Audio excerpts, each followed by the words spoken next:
കൊച്ചി മരടിലെ ഫ്ളാറ്റ് പൊളിച്ചു നീക്കിയ സ്ഥലത്ത് നിർമ്മാണ പ്രവർത്തനം അനുവദിക്കുന്നത് സംബന്ധിച്ച റിപ്പോർട്ട് നൽകാൻ അമിക്കസ് ക്യൂറി എത്തി.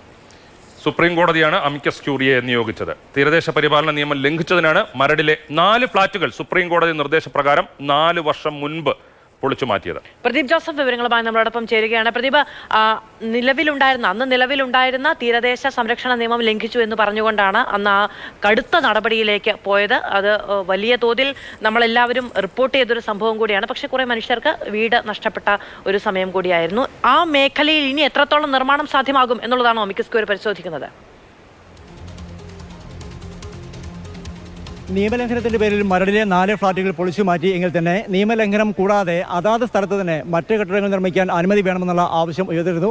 സുപ്രീം കോടതിയിലും ഈ ആവശ്യം എത്തിയിരുന്നു. ഇതിന്റെ അടിസ്ഥാനത്തിലാണ് ജസ്റ്റിസ് BR ഗവായ് ഒരു പ്രത്യേക അമിക്കസ് ക്യൂറിയെ നിയോഗിച്ചത്. ഗൗരവ് അഗർവാളിനെയാണ് അമിക്കസ് ക്യൂറിയെ നിയോഗിച്ചിരുന്നത്. അദ്ദേഹം രാവിലെ മരട് നഗരസഭയിലെത്തി ഇതിന്റെ രേഖകൾ പരിശോധിച്ചു. അതിനുശേഷം ഞാനിപ്പോൾ ഈ നിൽക്കുന്നത് ഹോളിഫെയ്ത്ത് H2O എന്നുള്ള വലിയ ഫ്ളാറ്റ് സമുച്ചയം നിലനിന്നിരുന്ന പ്രദേശത്താണ്. അവിടെ എത്തി ഈ ഫ്ളാറ്റ് സമുച്ചയം കായലിനോട് ചേർന്ന് സ്ഥിതി ചെയ്യുന്ന പ്രദേശമാണ് ഈ ഭൂമി എന്ന് പറയുന്നത്.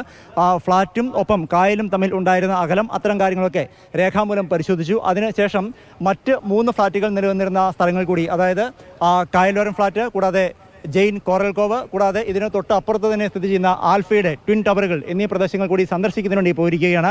സുപ്രീം കോടതിയിൽ വൈകാതെ തന്നെ റിപ്പോർട്ട് സമർപ്പിക്കും. അതിനുശേഷം സുപ്രീം കോടതിയിലെ നിർദ്ദേശം അനുസരിച്ചാകും വീണ്ടും ഈ ഭൂമിയിൽ കെട്ടിടങ്ങൾ പണിയാൻ സാധിക്കുമോ ഇല്ലയോ എന്നത് സംബന്ധിച്ച ഒരു അന്തിമ തീരുമാനത്തിലേക്ക് എത്തുക.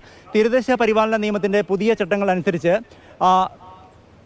ചട്ടങ്ങൾ അനുസരിച്ച് വേണമെങ്കിൽ, അതായത് കാറ്റഗറി 2ലാണ് മരട് നഗരസഭ വരുന്നത്. ഇത്തരത്തിൽ കാറ്റഗറി 2ൽ വരുന്ന പ്രദേശങ്ങളിൽ നിർമ്മാണ പ്രവർത്തനങ്ങൾ പരിമിതമായ തോതിൽ അനുവദിക്കാവുന്നതാണ്.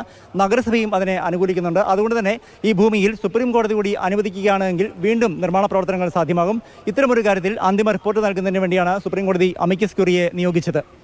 ശരി, പ്രദീപ് ജോസഫാണ് വിവരങ്ങൾ നൽകിയത്. മരടിൽ പൊളിച്ചു നീക്കിയ ഫ്ളാറ്റുകൾ നിൽക്കുന്ന സ്ഥലം